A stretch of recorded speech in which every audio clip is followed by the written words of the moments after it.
Hello, everybody. Welcome to Calvary Pursuit. We are excited to have you here today. Today is a very special episode. Father's Day week is this week, so make sure that you go get that gift. But before you do, on the way there, or maybe while you're thinking about this, hey, watch this entire video because we got a lot of information about what being a father is all about.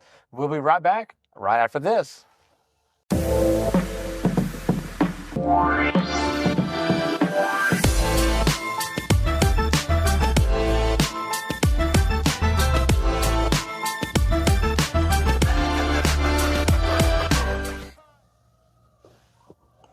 All right, everyone. Well, like I said, right there at the intro, we are talking fatherhood. We're going to get into that with my special guest today. I've got Brother Rowdy Beggs with me. Hello. I, thought about this. It's one of those episodes because we did Sister Rachel Knight, Pastor Rachel Knight. She joined us for the Mother's Day episode. And, okay. Honestly, I had a laundry list of ladies that I wanted for the women's episode. And I thought, well, and then our producer kind of talked to me and we kind of decided, let's go with Pastor Rach. Well, I told her pretty much who I wanted for the fatherhood episode, and that is you. And I thought you lost a bet or something. I wasn't sure what happened here, but I thought you lost a bet is what I really thought would happen. I know, but nope, that's not the case. What happened here is the fact that I thought to myself, who are some good, strong men at Calvary? But not only that, I have got to know you a little bit here, and I know that, you are an involved father. And of course, you've got other things in your life we're going to talk about when it comes to fatherhood and how old your kids are now and where you're at in life, but you've got a lot of experience in this. So we're going to talk about that. And we're also going to get into some spiritual stuff when it comes to being a father. So let's start out this way. Let's talk about who is Rowdy Beggs.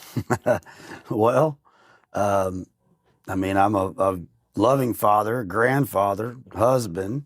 I've spent a lot of years working really hard, so I haven't always been around for the family. Okay. It's gotten a lot better as I've gotten older and got a little bit more stable within my career. So I've got a lot more autonomy now. So I'm able to be around a lot more. Charlotte travels with me for work because she doesn't work anymore. Wow. So we get to spend a lot of time together. But yeah, with 4 kids and 4 grandkids. All the grandkids come from the 3 daughters. Okay. We stay pretty busy. That's what brought us to Calvary, actually. Wow. Was grandkids. So. Okay. But yeah, that's pretty much the gist of it. Awesome. Well, that's really cool. And yeah, and so, talking about that, you are in that advanced age where you finally got to the place where you're not having to be a father every single day when it comes to in the house, right? Yeah. But you're still being a father because you've got phone calls, you've got questions. I know all that happens. And so you're still being a father. It's just now it's not as, I guess you would say, intrusive on what you're doing day to day, right? Yeah. But let's kind of rewind, though. Let's talk about actually having children in the home, how that went. I mean, I love the fact that when we're talking about being a father, we're talking about actual being a father. Now, we can talk about guys that have children, right? Right. And that's completely different than being a father, as you would tell everyone, right? And so actually being involved in your child's life is being a father. So talk about that and the work that goes into that, because you and I both know, I'm still in that stage where I've got the kids at the house. Tell me how it is and how it was for you in that instance and actually being involved, work, all the other stuff in your life. Yeah. Well, we were a very busy family because 2 of the 3 daughters played sports, really softball. So we were traveling a lot, playing a lot of travel ball, but then there was also your local league stuff that we did. So yeah, I mean, we were always together, and that was a really tough balance in my old work schedule. So it was a lot of, I can tell you, we were out of church for a long time because every Saturday, Sunday, we were at tournaments, we were always moving and doing something. Right. But yeah, we've been empty nested for 2018 is when our youngest graduated high school. And then she still had a room in our house for a while because she was in college. Okay. But she went to 3 different colleges and one of them was about an hour from us, but the other 2 were Kansas and then Odessa, where she actually lives now. So she really really hasn't been home since she graduated high school in 18. Yeah. But yeah, I mean, we have at any given time, we could have all 4 grandkids at the house, but we have 2 or 3 of them almost, all the time, pretty consistently. Yeah. So, but yeah, I don't know if that answered the question, Yeah, but no. kind of give you a little background on how our lives went, how busy we stayed. No, for sure. And you're correct on that. It is every day is a new journey, right? And things happen with kids. We all know they get sick. They get new events to go to. You talked about the sports part. There's a lot of sports families, as your family was. There's a lot of families out there that have kids in other programs that pretty much take them out of any other instance that they've got to do anything. Like when it comes to, hey, we've got to go take the car to the shop. Oh, wait, we can't right now because we have to get you to A, B, and C. Maybe we'll put that off a little longer, or we're going to find another vehicle because of this. So there's so much that goes into our daily lives, especially those that have kids, at the house and working and all that stuff. It really does take up all your time. But I want to talk about also when your kids need you, like in those one-on-one times, because you talk about that you had 4 kids, right? Mm-hmm. So in those times, there were times when there were children that, hey, Dad, I need you right now. And talk about sharing the attention amongst the kids of 4. Well, it still happens. I mean, we still, we have to be there for our kids pretty often because they're pretty young. Young families. My youngest daughter, she just turned 27. Her husband's only 25, but they have an 18-month-old, 16-month-old tomorrow, actually. Okay. And so, they go through, they've got a new house and they're, trying to figure out what their careers are going to be and, as far as where they are in their life. So, yeah, we're constantly having to be involved, and then there's the other side of it, the more spiritual side of it is we do have, we came here because one of our daughters and son-in-law were at this church for a very long time. But, our youngest daughter, she's not in church, every week. Our oldest daughter is here now at this church. So, because we always, operated in a strong faith in our house and did everything. We tried to do everything right, but we weren't in church every week because of our travel schedule and our busy schedules.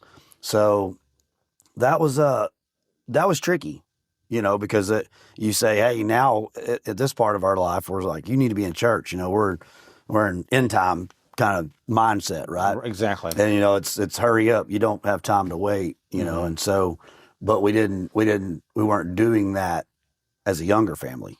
Right. So again, it's a tricky little balance to make sure that you're not saying something you weren't living at one time.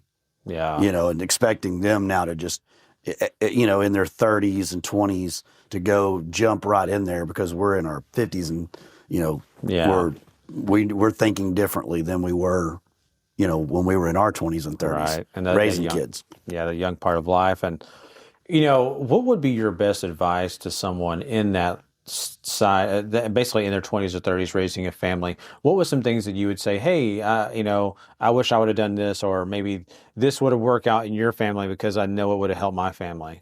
Yeah, probably what I would have done differently, I think, is picked a different, again, it's easy to say that now, but you can get really, when your kids are at a playing ball at a high level, you don't have to commit. I mean, I have my youngest brother's a pastor and he's got 3 kids that play club soccer.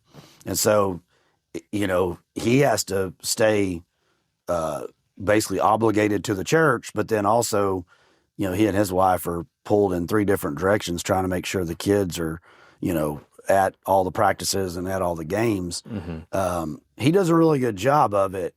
I would say that you need to pick something or go a path where you're not committed, at least on Sundays, you're not committed to kids sports. It's hard. It's really hard to do, right, depending on the level.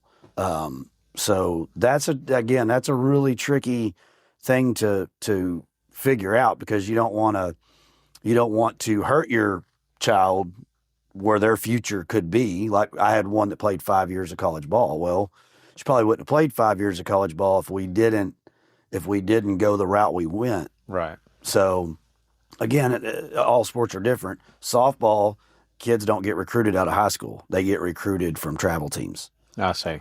Boys football is different. They get recruited out of high school. Mm-hmm. So, you can get away with it. If you've got boys that play football, you should never miss church. Right. But again, it's something you have to learn to, you got to be able to adapt to that if that's important to you. Right. So for us, it was being able to make sure that our priorities were in the right place. So we always just had, strong faith. We talked about God in the house. We, read the Bible. We did, prayed, did all the things. Right. But we weren't in church every Sunday. Yeah. And I know that is a tough balance. Very tough. It's difficult for, I think, a lot of families out there where a parent doesn't have a work schedule that it's attuned to a regular Monday to Friday. Yeah. Like myself, I work Saturdays. So that just happens, and things have to adjust based on a family's work schedule. It involves, like we're talking about, events for the kids and everything else. So everybody's life is different. Nobody watching and listening to us right now can probably agree on our lifestyle because they're living a different one, correct? But we all have to do what you said a while ago. We have to adjust. We have to find our priorities. Right. And we all agree that God is our number one priority. People would say, "Oh, church." No, we're not talking about church. We're talking about God, right? Right. The church is its own thing. The church is it's all of us together serving God.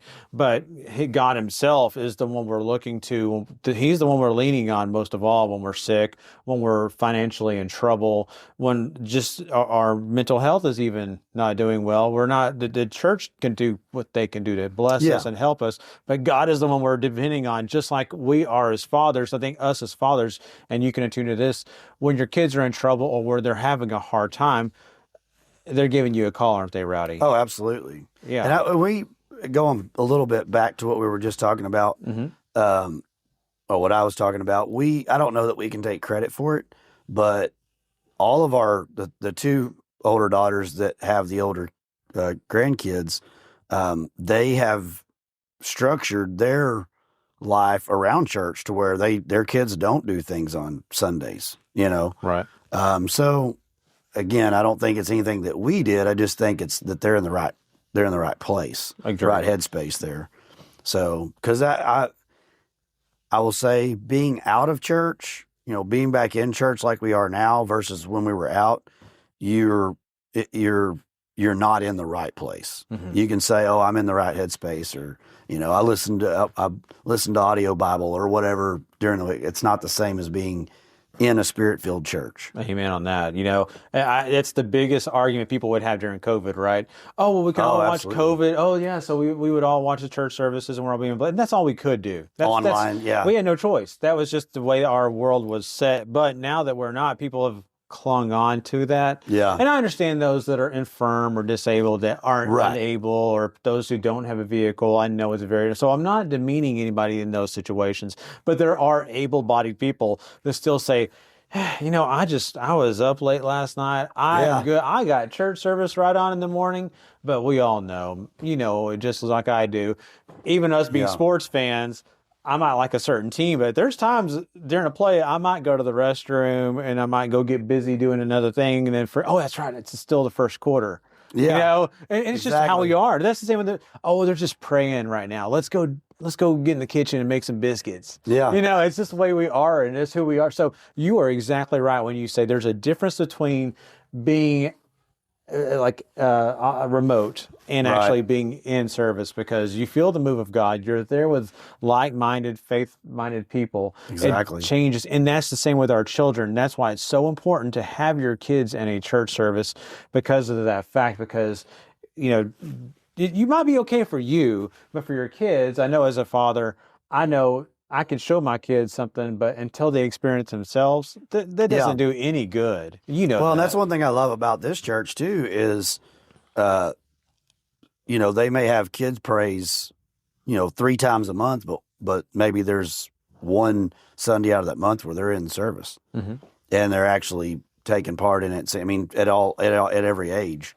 which I think is really, I I can't remember any other church that I've been to in my life where they almost always dismiss the kids, before they really got into the Right. into the preaching, into the service, into the sermon.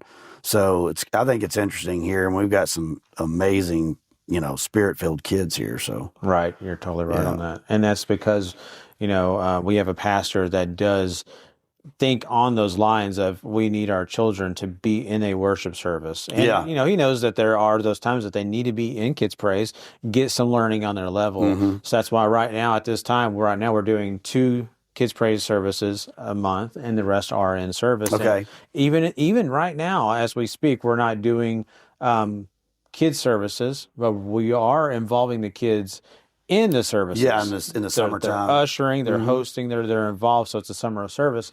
And so we're doing that as a church. And what I love about that is it's also, as a dad myself, and as as you see, you're getting the chance to show your kids what it is to do what you Right, do. So I'm an usher right now. Well, my son, if I was ushering today, he would have went up to the front with me and ushered. right, And so I'm going to be showing him how it is. And like I do, being an example for your kids is the most important thing as when they're in your house, because once they're out of your house, you yeah, can say something, but that's all you can do. Is once right. so it's important. Wild, and you tell me about that. When you're as you were raising your children, how important that was to show them what to do.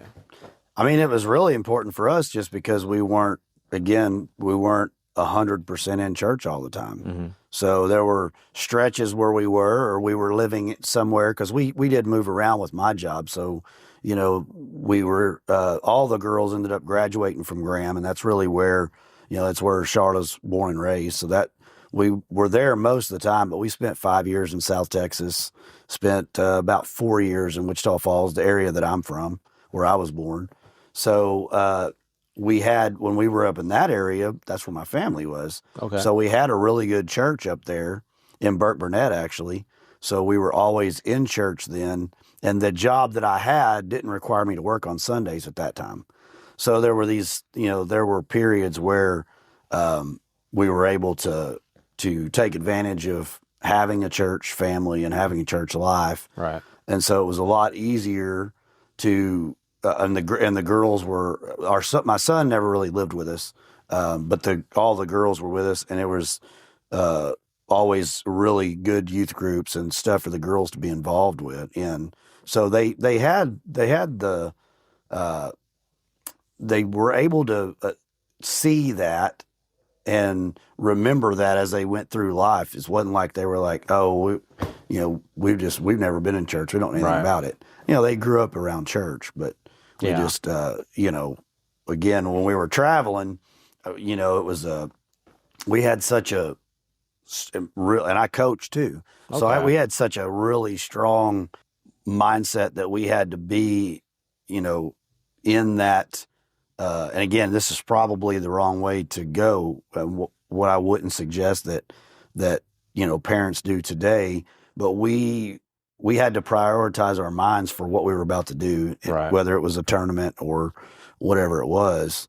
So that was, again, if I was going to go back and say we did anything wrong, it was that we didn't take time, even on those Sundays that we were traveling, to pray and that's something I think that people can take away from my experience, or anybody else they know that has that same experience. I mean, we've got people here that in the church that were, had daughters that played club volleyball. Right. Very demanding club volleyball. Oh, yeah. My daughter played, so the youngest played both. She was volleyball and softball, but didn't really play at the club level in volleyball.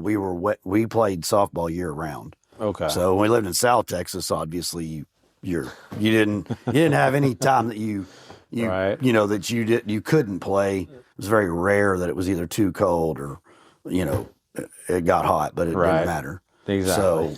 So, but yes. Yeah, you're right about that. And what's interesting though, as we talk and as you're kind of going through that, I was thinking about this for the fact that despite the fact that there are things you might feel like, okay, I could have changed. Well, that's great, and I think God teaches us as we For grow, sure. right? And you've grown to the situation where you're like, maybe we could have done things different. And I think that as dads, we do that a lot. Oh, And I absolutely. think over the years, you probably said, man, I wish I'd have told my daughter this about this situation because I kind of let her just kind of go. And now I feel bad. And there's different advice that you want to give kids. And there's only so much advice you can give a kid. Trust me, Right. I've got a preteen or actually she is a teenager now. Yeah. Oh, it's the hardest part of life, I think, for a dad. But it's Absolutely. it's a situation where we say, okay, well, where am I at now? I think we have to do as dads. And now as a grandfather yourself, now you're not just about your kids. Now you've got 4 grandkids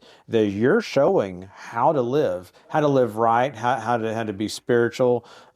Your walk with God matters because now it not only affects Rowdy, but it affects your grandkids, your wife, everyone involved. I could probably do a podcast just on raising girls.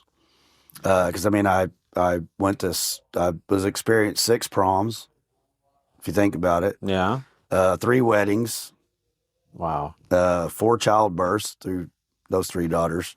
So yeah, I've kind of seen I know the girl, raising girls very well. Man, My yeah. son was, he was with it. I didn't have custody of him, so he wasn't with us. Right. And that is pretty evident in where he's at in his life too. Yeah. He wasn't around us. It wasn't in that environment that the girls were in. Right. So it's, it's very evident in his life. And I don't, none of that happened because of me. Mm-hmm. So the fact that I ended up in a divorce and all that, Yeah. but you still have some guilt that you weren't there to try to mold him because you weren't able to be. Right. They lived in Colorado and we lived in Graham, and it was a lot of distance between us for me to be able to be in his life every day. Right. Now I'm in his life a lot, but he's 30 years old. Yeah. So, but once again, though, you're still showing him. Yeah. Like how this is how your dad does things, and this is how blessed I am. Yeah. Look at what God's done for me. And I think sometimes even just by watching other dads with their children and seeing how they've grown, I've kind of learned through them. Yeah. On maybe some of those things. Even my own father, raising myself and my sister. I know we both had experiences. We experienced the same dad, Right. but some of the things we did were a little bit different, right? I'm a boy, she's a girl. Yeah. That just happens when you're raising. Like you said, you can raise 3 girls and you could tell everybody about a boy, maybe a little bit more difficult because he wasn't in your home. And I've got 2 twin boys. I'm trying to figure things out with myself. So Yeah. it's not always easy, but we probably the challenge with him has been we're totally opposite places idealistically, right. but he and I are very much alike. It's always tricky too. Oh. Yeah. Well, no, we get along really well. We Yeah. don't get to see each other that often. A couple times a year. We were up there a couple months ago in Crested Butte. That's where he's at. But yeah, just ideologically, he's in a different place, and so, but we don't change who we are when we're around him. So he still knows, how, what how our faith is, Right. and where we're at in our lives. And so, and our hopes are, that he'll come back around one day to that, Exactly. where he feels like, he needs to go back to where he was at one time. Mm-hmm. So yeah, we're not in a perfect situation with our kids. It's not it's not like we did everything right and they're all walking, the perfect line. We're not, it's not that. Well, I didn't ask you here today because you're the perfect guy. Right. Yeah. I mean, honestly, not I didn't look at you far as, from it. I didn't say, well, Rowdy, he's just, he's an okay dad. So no, that's not why. I really respect you, and I really think a lot of you. I really do. And to see how you have done things, I wanted to gain a little bit of knowledge from you today, and some of the thought process you've had, some of the ways you've done things, and now as a grandfather also. I mean, things are definitely always up and down as a parent, right? And us dads, we see the world a little differently than our wives do, because our wives handle I'll just say even discipline. Yeah. Sometimes I have problems because I'm all like, okay, you listen and you do it now. And where I was a little bit more, Yeah. patience, a little bit more empathy. Now they're still going to get onto them, but we're like, nope, it's now. We're kind of the opposite. It's funny. So that, and part of that's because I grew up in a Marine household. Okay. So our discipline was different. And I used to live up to my name. I mean, I haven't always been the guy I am right now, a little bit calmer. Some people in here know that I'm, can get a little crazy, but, Right. but yeah, it's Charlotte she always jacks with me over it because I had the two stepdaughters. Mm-hmm. So I didn't feel like, and their dad was in their lives. So I didn't feel like I needed to really discipline them so much, Right. Just kind of be stern about certain things. And they were older too. Emily is 7 years, 5 months older than our youngest daughter. Okay. So there was a big difference there. But with our youngest, I mean, I never spanked any of our kids ever in 20. So Charlotte and I have been together 29 years. Aubrey just turned 27, which is the baby. So Emily was 5 and Danielle was 7 when I met her. Okay. So she was always the disciplinarian. I could verbally make them think, oh, this, we're doing something wrong. Right. But I mean, I never really physically disciplined the kids at all. Yeah. Right. I made her the bad person. Yeah, right. That was the trick of the thing. She'll tell you, and they'll tell you, right? Yeah. Hey, don't get on mom's bad side. Those girls, all three of them girls know. Yeah. So, it's really one of those things where people do discipline different, and sometimes you don't have to do all that. And I think that is the best thing. As a dad, you kind of grow up thinking, man, my parents did this and my grandparents did this, right. With discipline, and then when you get to actually be in that role, sometimes you find yourselves not exactly in that same realm, and you still try to find the same results, but also not to go that. And hey, everybody's to their own, and I'm not judging anybody for sure. Right. A lot of it's how what your upbringing was might factor in how you raise your kids, and it could be very negatively, right? Right. But I chose to go the other route, Yeah, no, exactly. And that's fine. And, as we talk about, this and being a father, we got to talk also about being a man, right? And so I want to transition a little bit here before we do kind of conclude our podcast today about the men's group here at Calvary. Mm-hmm. Now, you're heavily involved and how important that is because we as men, let's just say it this way. We've got a lot of fathers in that group, but we've also got a lot of young men who are not fathers, trying to find the self there. They're just not a father yet. But we're trying to be a father in a way to some of these young men also, even though they're not your kids. So you've got a lot of jobs within that group and being one of the leaders of the men's group. Talk about that group and how important that group is to Calvary. I think it's really important. I started out, I think, as you may know, I did for 3 semesters. I think I took one off, but I did the men's small group for a while when we still had small groups, and then just transitioned into the men's ministry leader this year, actually, beginning of the year. But yeah, we have, you said it, you hit the nail. We have a lot of men here that are in the same age spread as my 3 son-in-laws. So yeah, I always kind of feel like some of these men here are like sons, Mm-hmm. and then even our pastor and our youth pastor, they're the age of they're actually a little bit younger than my youngest brother.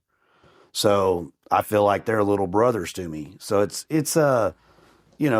that's kind of how I treat it. I'm always I've always been kind of the man's man, Mm-hmm. But at the same time, we have such a vulnerability with our men that a lot of that, you miss that. We talk about it all the time, and when we get together for little men's, whatever it is, whatever kind of get together we're doing, is a lot of men hold stuff inside. They just basically, build it. They just let it build and build and build until, they have to figure out a way to release that. And I think here we have a group where we can talk about it at any given, any time. And all the men know if they feel comfortable with anybody, they can reach out to them. Correct. We all are, whether it's on the church app or we just all, trade phone numbers. Mm-hmm. There's a really strong camaraderie within the men's group here.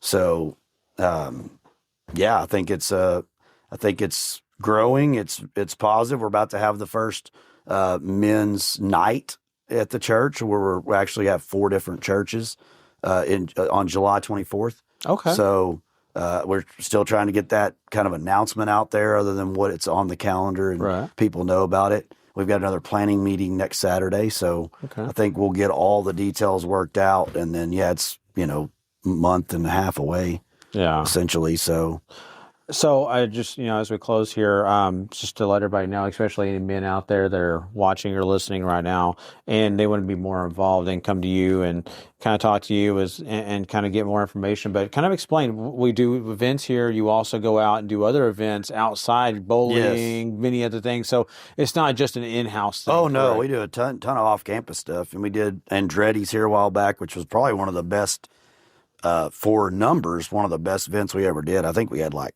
25 men there. That's awesome. At Andretti's. Some didn't participate in that, but we also ate lunch. We went next door and ate lunch at that burger place. We've done some some guided fishing deals at Texoma. We get together at pastor's house, cook out, build fires and cook out, do stuff like that. Awesome. Anything, golf.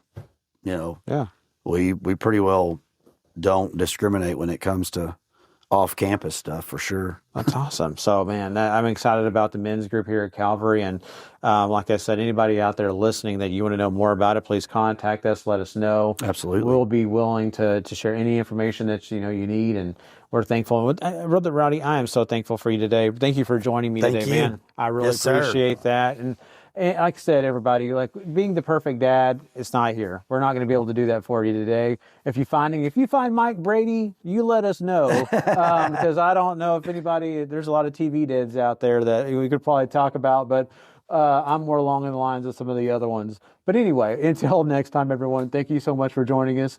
Make sure you're loving somebody, because you just never know who might need a new beginning.